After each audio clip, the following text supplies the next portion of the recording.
आपके पास अच्छा वाला टाइम है, और अच्छे भले टाइम को भुनाना सीखिए प्लीज। समझ में आया?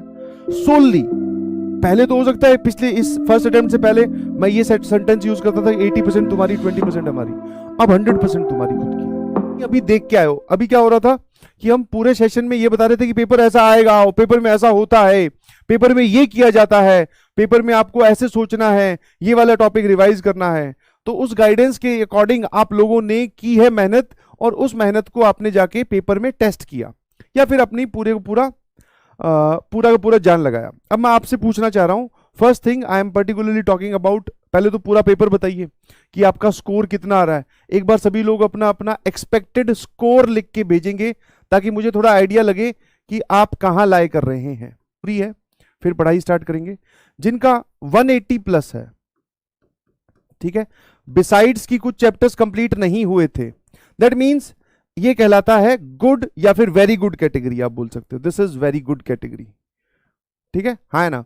आपको क्या करना है, मोर प्रैक्टिस पे ध्यान देना है, और सवाल लगाइए प्लीज। हाँ, मोर प्रैक्टिस पे ध्यान दीजिए। जाते जाते कुछ चैप्टर्स का हो सकता है आपने सिर्फ PYQ सॉल्व किया हो, अब आप एक्सरसाइज 2 एक्सरसाइज 3 को भी सॉल्व करने का वक्त आ गया है, समझे।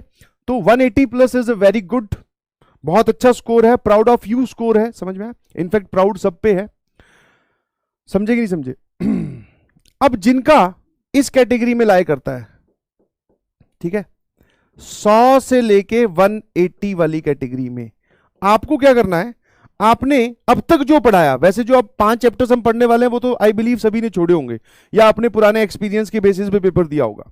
अब जो आपने जितने भी चैप्टर्स प्रिपेयर करके गए, तो पक्का आपने उसमें कुछ ना कुछ टॉपिक्स छोड़े हैं, ठीक है। हाँ, बिकॉज सिली मिस्टेक इतनी ज्यादा नहीं होती है, इसमें साफ साफ स्कोर में समझ में आ रहा है कि आपने कुछ चैप्टर्स छोड़े हैं। तो वापस लेफ्ट आउट टॉपिक्स पे आप ध्यान देंगे।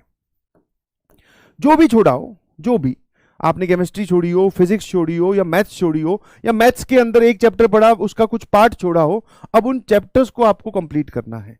उन पे पूरा पूरा टिक लगना चाहिए कि हाँ सर, समझे कि नहीं समझे। लेफ्ट आउट टॉपिक्स पे आपको ध्यान देना है।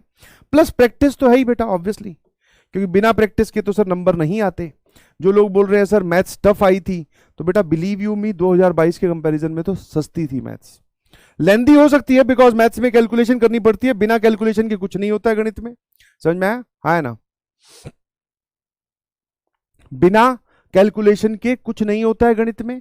और एक जनरल ऑर्डर जो पेपर में दिया जाता है, लाखों करोड़ों बार समझाने के बावजूद भी हम ऐसे अटेम्प्ट करते हैं, और कई बार सर हम ऐसे पहुंच पाते हैं, और कई बार हम ऐसे। पूरी मैथ अटेम्प्ट करने वाले बहुत कम वैरायटी देखी जाती है, बिकॉज वो फिजिक्स केमिस्ट्री में उलझे रहते हैं, ठीक है। तो आपका स्कोर मैथ्स में कम आ रहा है, उसका एक मेजर कारण ये भी है कि मैथ्स सबसे लास्ट में होती है, समझ में, हाँ है ना। आप फिजिक्स और केमिस्ट्री में इस बात से कितने लोग एग्री करते हैं कि हाँ भाई मैथ्स लास्ट में थी, इस वजह से सर हम उसमें लास्ट में ही पहुंच पाए। और जब हम पहुंचे तो आइडियल टाइम ये नहीं है कि 1 घंटा नहीं जी। केमिस्ट्री तो 30 मिनट्स मैक्सिमम, या 45 मिनट चलो बच्चों के हिसाब से। फिजिक्स भी 45 मिनट्स वाली ही आई थी इस बार, तो 45 तो सर समझ गए, बाकी टाइम कहां था भाई। यस, ये जो आपने टाइम आपका गायब हुआ है, आप अगर ध्यान से देखोगे तो सर क्वेश्चंस में उलझन में लगे में, वहां बैठकर उस पर सोचने में हमने टाइम वेस्ट किया है, सवाल को काट के फिर से करने में हमने टाइम वेस्ट किया है। इसका फॉर्मूला क्या होगा, ये बात वहां बैठ के सोचने में हमने टाइम वेस्ट किया है। बताया तो था, याद नहीं आ रहा है, समझ में। That means lack of practice, lack of test attempting strategy. आपने टेस्ट अटेम्प्ट ढंग से नहीं किए, जो कि आपको बोला जाता है। तो अगर आप लास्ट में पहुंचोगे मैथ्स में, तो ऑब्वियसली मैथ्स डिफिकल्टी लगेगी, क्योंकि बचे आपके पास 40 मिनट करने हैं आपको 25 सवाल। 40 मिनट में मैथ के 25 सवाल चाहे कितने ही आसान बना दो, नहीं सॉल्व होते हैं, समझ में। हाँ, तो आपको कम से कम 1.5 घंटा या 1.25 घंटा निकाल के रखना चाहिए मैथ्स के लिए। और मैथ्स जो है वो रैंक में डिफरेंस दिलवाती है, समझ में। हाँ, क्योंकि बहुत सारे लोग जनरली यही कमेंट देखा जा रहा है पिछले 4-5 सालों से कि भैया मैथ्स डिफिकल्ट है, मैथ्स बहुत लेंदी है, पीछे आती है। मतलब ये बच्चे नहीं बोलते कि लास्ट में आती है, बट हमें पता है ना, आप वहां पहुंचते ही बहुत लेट हो, ठीक है, समझाए। तो लैक ऑफ प्रैक्टिस जिन जिन की है, आप अब एक सबसे इंपॉर्टेंट चीज जो है वो आपने एक्सपीरियंस कर लिया है कि जेईई मेंस क्या होता है, वो क्या पूछता है। कितने लोग ईमानदारी से अपने दिल पे हाथ रखते हुए ये बात बताएंगे कि हाँ सर, जो चैप्टर्स हमने पढ़ के गए थे, जो आपने यहां पढ़ाए, उनमें वही बातें आई उनमें वही बातें आई जो आपने बताई। ऐसी कोई नई फैंसी चीज, दुनिया से हट के चीज हमें वहां देखने को नहीं मिली। एग्री करते हो क्या? ईमानदारी से बताइएगा।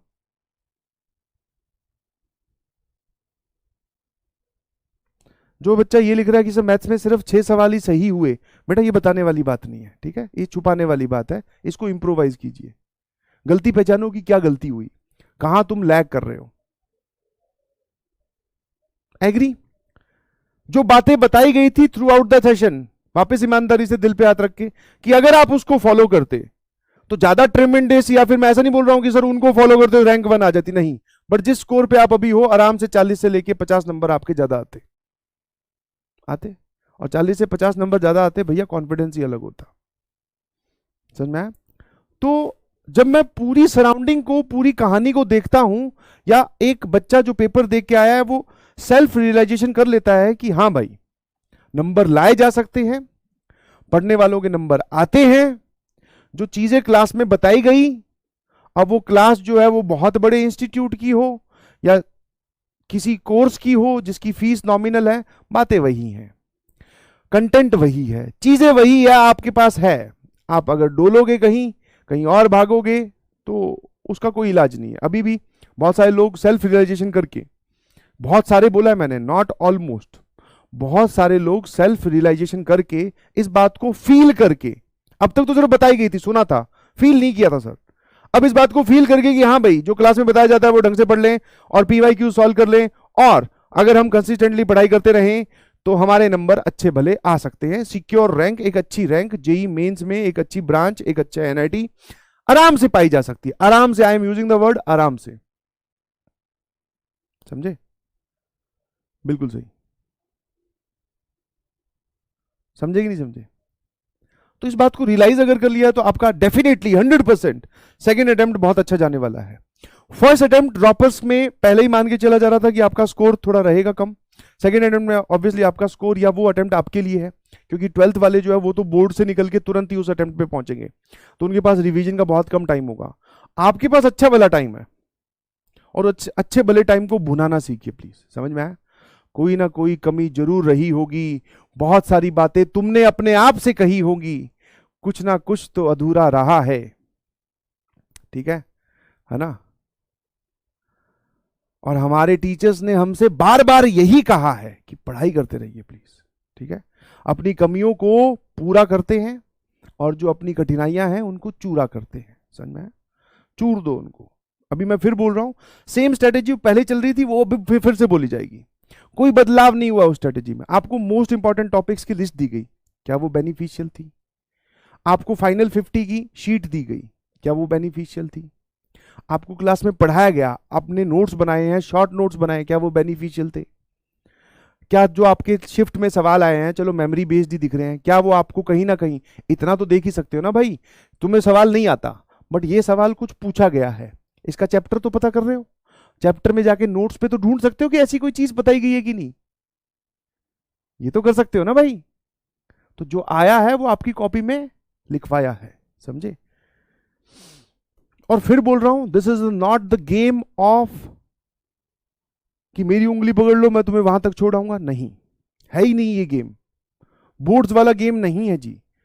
जो खुद सीख गया, जो खुद करना चाहता है, जो खुद सेल्फ रियलाइज कर लेगा, बाउंस बैक करेगा, अब वो 100% अभी भी बहुत अच्छी रैंक जेई मेंस में निकाल ले जाएगा। जैसे ही उसका सेकेंड अटेम्प्ट बहुत अच्छा हुआ, वो अपने स्कोर को सिग्निफिकेंटली 50+ नंबर से बढ़ा ले गया, तो ऑब्वियसली उसका एडवांस अच्छा जाने वाला, अब कोई नहीं रोक सकता, क्योंकि उसको ये बात पता चल गई है कि मेहनत करने से नंबर आते हैं, तो वो और मेहनत करेगा। बोले सर अल्टीमेट एम तो हमारा एडवांस का है, क्या बोलते हो?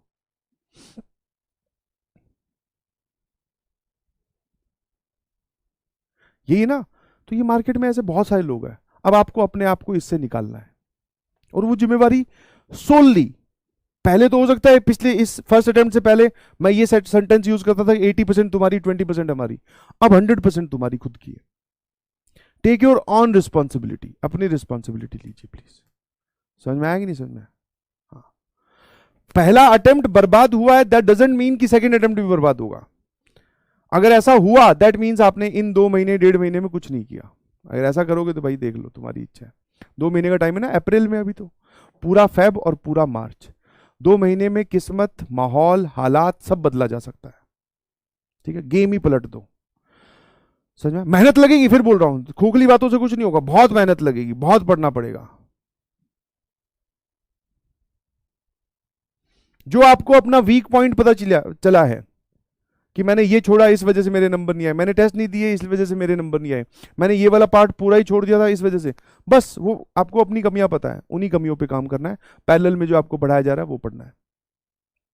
जो लोग बोल रहे हैं सिली मिस्टेक या फिर हमारी स्पीड नहीं बनी, तो बेटा उसका सबसे बढ़िया तरीका है टेस्ट दीजिए जितने हो सके। क्यों बोला गया था पूरे सेशन में, थ्रू आउट द सेशन की टेस्ट दो, क्योंकि टेस्ट देने से आपका एक पैटर्न बनता है, आप पेपर को अटेम्प्ट करना सीखते हो, जैसा भी सीखे अपने हिसाब से रिपीटेडली जब आप उस काम को करते हो तो अपने आप दिमाग में एक थॉट प्रोसेस बनती है, इमेज तैयार होती है। अब आपने टेस्ट ही नहीं दिए तो वो इमेज ही नहीं है, तो आप वहां पर जाकर एक नए नौसिखिया की तरह पेपर दोगे तो भैया फिर तो नुकसान होगा ही। समझ में आया?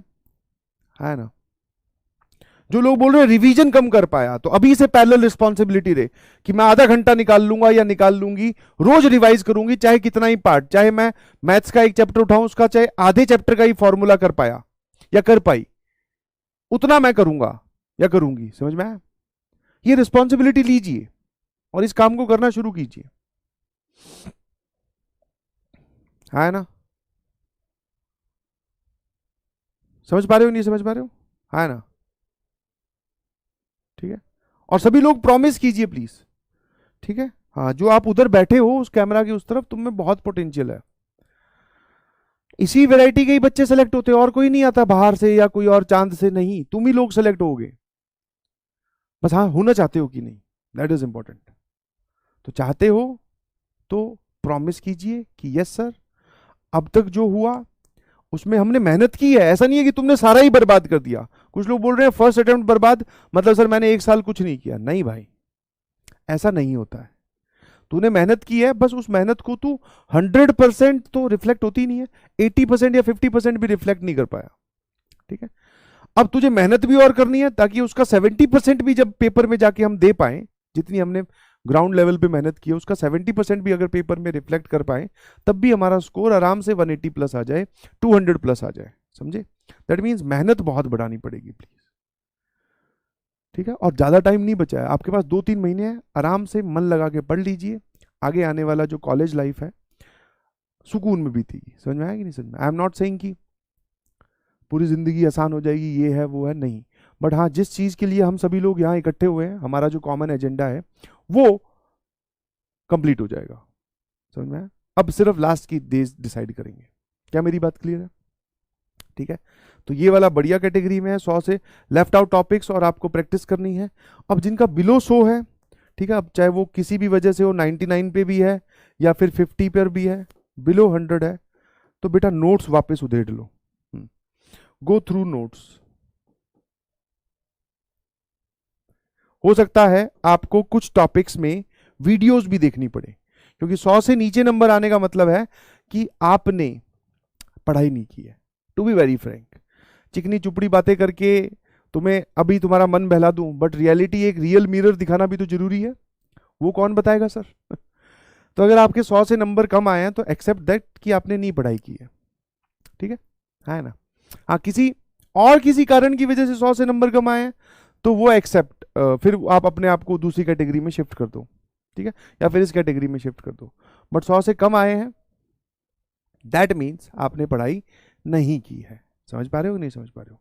अब आपको बहुत सारे टॉपिक्स पढ़ने पड़ेंगे, जैसे आप पहली बार पढ़ते हो, जैसे अब हम इंडेफिनेट पढ़ने वाले हैं, तो जिसको जैसे आप इंडेफिनेट इंटीग्रेशन पढ़ोगे, वैसे ही आपको बहुत सारे टॉपिक्स जो आप छोड़ के गए हो, जो आपके वीक हैं, वो आपको पढ़ने पड़ेंगे, फिर उसके क्वेश्चन सॉल्व करने पड़ेंगे। समझ में आया? और जिन भी लोगों के 200 प्लस या 180 प्लस आए हैं या 250 प्लस आ रहे हैं, वेरी गुड, एडवांस की प्रैक्टिस कीजिए, PYQs लगाइए एडवांस के। ठीक है ना? कोई भी आप एक ऐसा शीट नेट पे मिल जाते हैं, बहुत सारे PYQ, chapter wise, year wise, सब तरीके से मिलते हैं। एडवांस वाले PYQ सॉल्व कीजिए, पैरेलल में ये लेक्चर्स अटेंड कीजिए। समझ में आया? तो सब लोग अपने आप को कैटेगराइज करें and start working on that.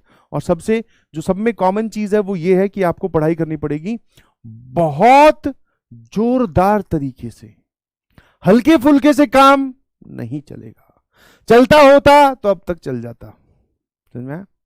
जो भी दिमाग में हमारे बहम थे या कुछ चीजें जो हमने सोच रखी थी वो दिमाग से अब निकल गई है, फिल्टर आउट हो गई है। कुछ लोगों ने ऐसा सोच रखा था कि जेईई मेंस तो बहुत ही टफ होता है सर, हमारे बस की बात नहीं है। जब उस बच्चे को प्यार से बिठाकर बताया कि बेटा ये जो यहाँ लिखा हुआ है ये तेरी कॉपी में भी लिखा हुआ है, बोले हाँ सर। फिर ऐसे ही करके जब उसको सारे सवालों दिखाए, बोले अच्छा सर अब समझ गए कि सिर्फ एक बबल क्रिएट किया गया है, माहौल बनाया गया है, आप उस माहौल में बह जाओगे और पढ़ाई नहीं करोगे तो वो गलती है जी। ठीक है, नहीं करना है ऐसा। ठीक है, तैयार है?